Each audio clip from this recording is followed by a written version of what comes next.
Greetings! This is an overview of the Corsair, which is a single-shot break-action string-powered pistol with a little weird form factor, but I like it a lot. It's kind of comfy. Like aiming at first is weird because you're using to like a 20-degree angle, and then you're always shooting into the ceiling. But once you get into that habit, and you can also use your finger to point, it's rather easy to aim.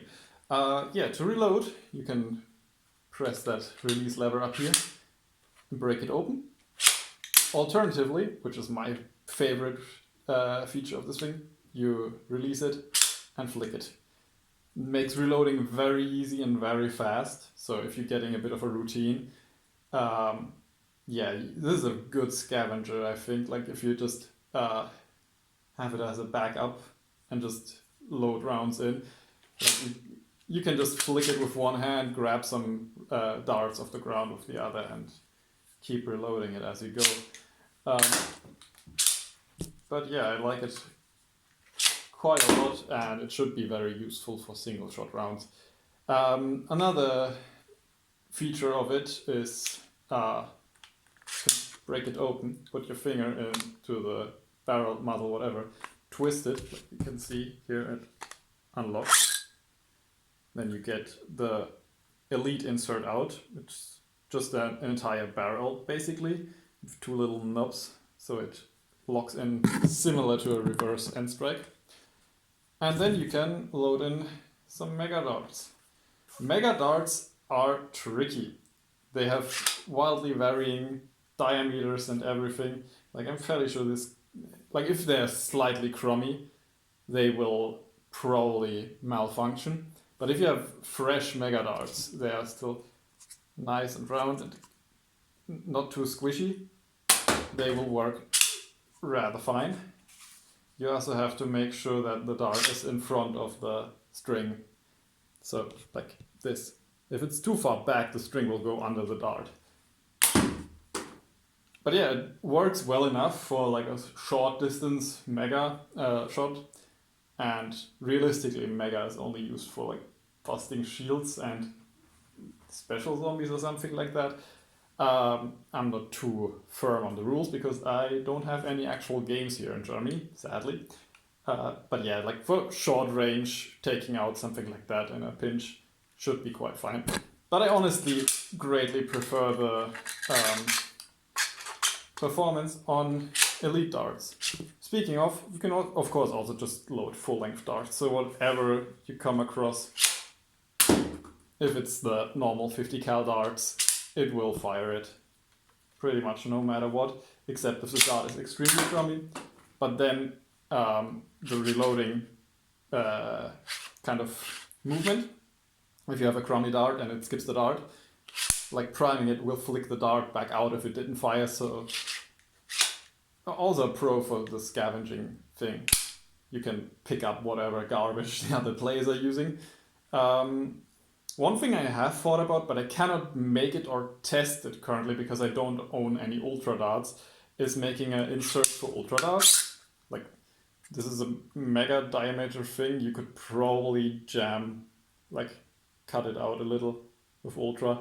If someone buys the files and modifies this part for Ultra, you have my permission to re-upload it like on printables or Thingiverse or wherever you want, just so people have it. I just can't make it and print it, so I can make and print it, but I can't test it, so I didn't want to include it.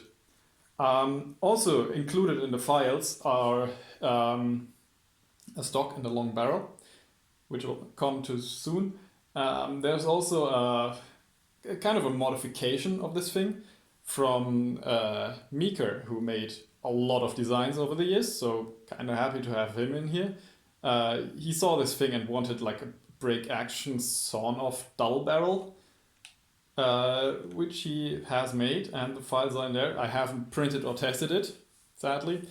Didn't come around to it, but apparently it kind of works. It's just a little bit anemic, but for playing purposes it should be fine, and it looks very cool. Right, to my official add-ons. I also made a stock which replaces this little part back here where the sling loop is, and a long barrel. Both of these just clip in, no extra hardware required. Of course, you can also use the flick reload. Note, this thing breaks open wider than this thing. The stops for the brake action are a later addition, after the testers managed to guillotine their fingers with those prime loops, and I also managed to smash my pinky finger quite a lot with this. So yeah, they are safe to flick prime now. But yeah, it's looking very cool in my opinion. This foregrip is not included. That's I think that's like a captain's luck foregrip. But yeah, it's kind of comfy. Length of pull is a little short for me, but I have very long arms, so it should be fine for most people. And also with the way this grip is shaped, you'll have a very good ergo, more or less. Like, at least for as far as carbines go. Right. Another thing I like about... I just showed my face. Shit. Well, doesn't matter. Not reshooting this. Right. Yeah, you can also make a grenade launcher out of this if you choose to shoot megas. I don't know, it looks pretty convincing in my opinion. I like this thing a lot. But yeah, those are the extra files, like stock and a long barrel. The side in this is not included. But yeah, what else could I talk about? Yeah, maybe the iteration I've had. This was the first one, where I for some reason thought a triangular priming loop would be a smart idea. It was not. As you see, it doesn't catch, it's creaky as hell. I also forgot a stop for the release, so it would just snap in and not close anymore, so yeah, this is garbage. This was a very well working version, just that this didn't have the stop yet and frequently clamped my fingers with it. Kind of bad. And yeah, then there's also this, which is used for the picture guide. Speaking of guides, I've made these two specifically for instructions. So this one was used for the picture instructions. There is a little image with a bunch of instructions where I just assembled one and made a photo of every single step. Can be a bit convoluted, but I also made this thing just in real time as a video, so you can go and watch that. A little note, the tiny part in there that retains the mega darts, has been changed since that I shot that video. So it now has a little printed leaf spring to retain that in there, and it doesn't have any issue with falling out anymore. Right, that is it. Thank you very much, and yeah, files should be on my Etsy and I'll put them in the description. Thank you very much. See you.